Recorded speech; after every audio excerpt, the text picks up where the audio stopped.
When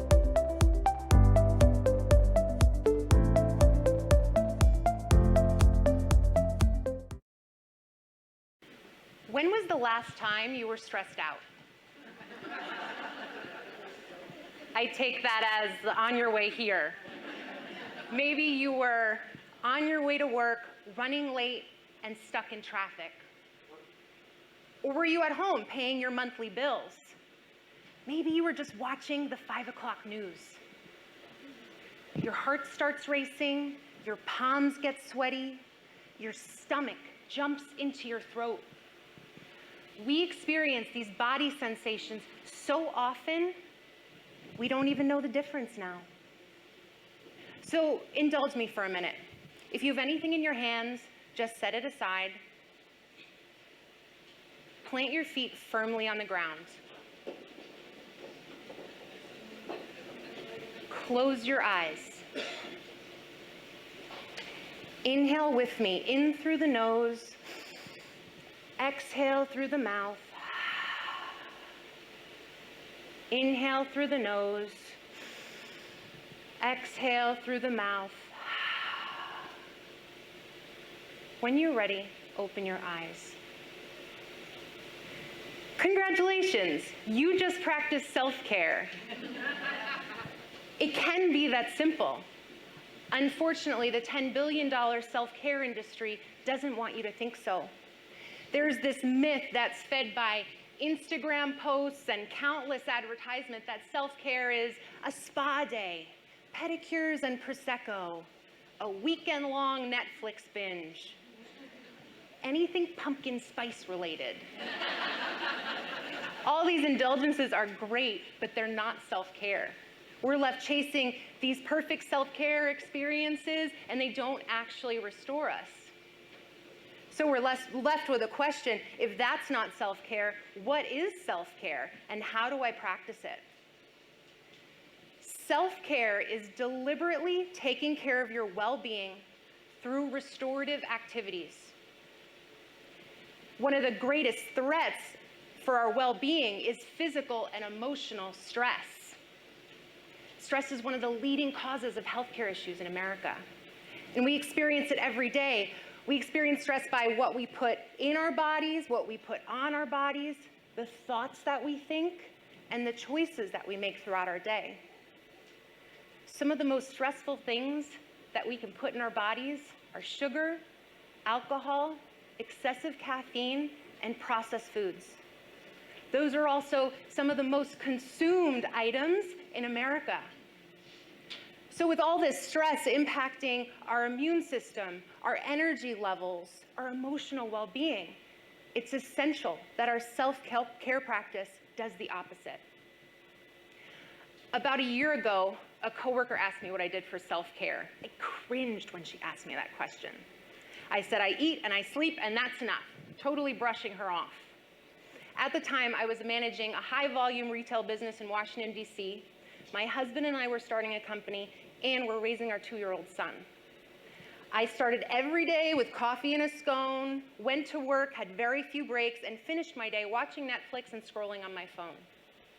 I was in complete denial about what I needed to do to take care of myself. Ultimately, I burned out, and I quit my job. I decided to pursue a passion of mine, and I began working as a labor doula and a childbirth educator. Now, a large aspect of that job is to support pregnant women and prepare pregnant women to be as relaxed as possible during what could be a stressful event in a stressful environment. And I learned really quickly that to be successful at that, I had to be a relaxing presence, which meant I had to take care of myself. And that's when I discovered how to practice self-care. My foundation began as a diet rich in fruits, vegetables, and whole plant-based foods. And then I added in 3 restorative activities to make my self-care practice. The first, moments of stillness and in silence. We just practiced this a few minutes ago. We are bombarded by noise every day. The TV, the radio, traffic, our kids yelling at us. But the loudest noise of all is the voice in our heads.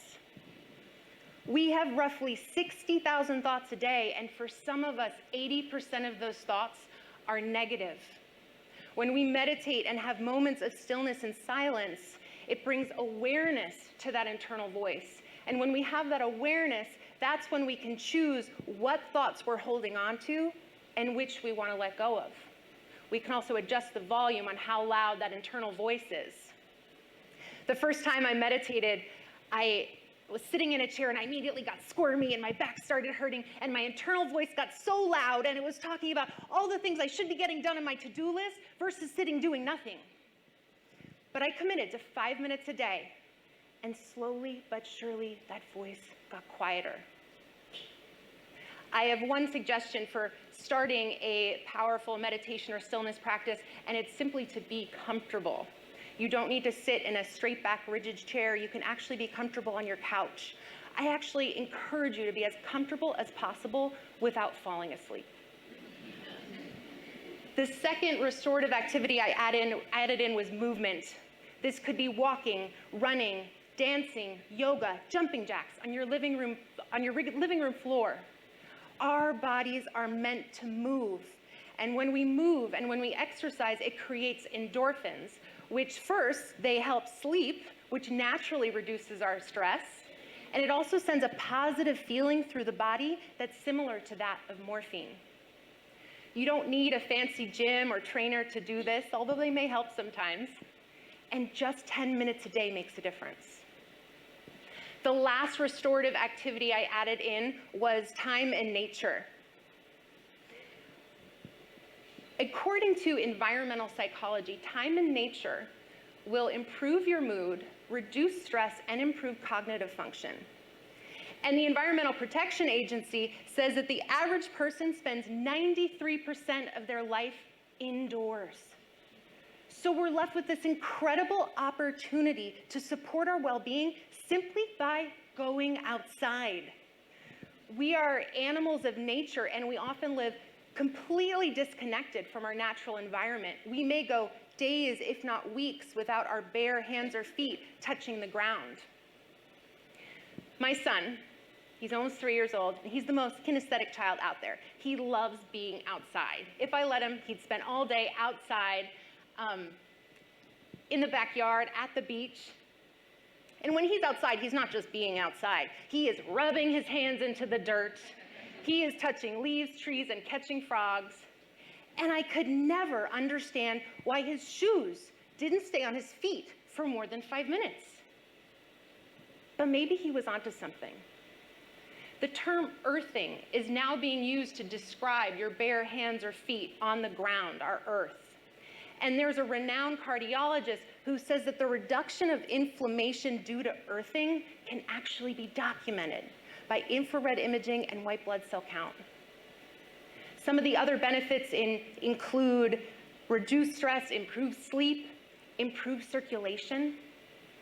So it's no surprise to me that when my son spends most of the day outside, he naps, he sleeps like a rock, he eats everything I give him, and there's very few emotional outbursts. When you combine these activities and practice them daily, it will support your mood, increase your energy, increase your joy. Imagine if you practice self-care for 30 minutes a day, 10 minutes of stillness, 10 minutes of movement, 10 minutes of time in nature, on top of a diet that is rich in whole plant-based foods. That's over 180 hours of self-care in a year. But I'm so busy. When am I going to get time for 30 minutes a day of self-care? Well, we can start by looking at the 5 hours a day that the average person watches TV, or the 50 minutes a day that we spend on social media. We can start there. But before you get worried about adding a self-care practice onto your never-ending to-do list, remember that it is a practice. It's not about getting it right or having the perfect self-care photos for your social media. It's about showing up for yourself every day. What would be possible for you if you showed up for yourself? Thank you.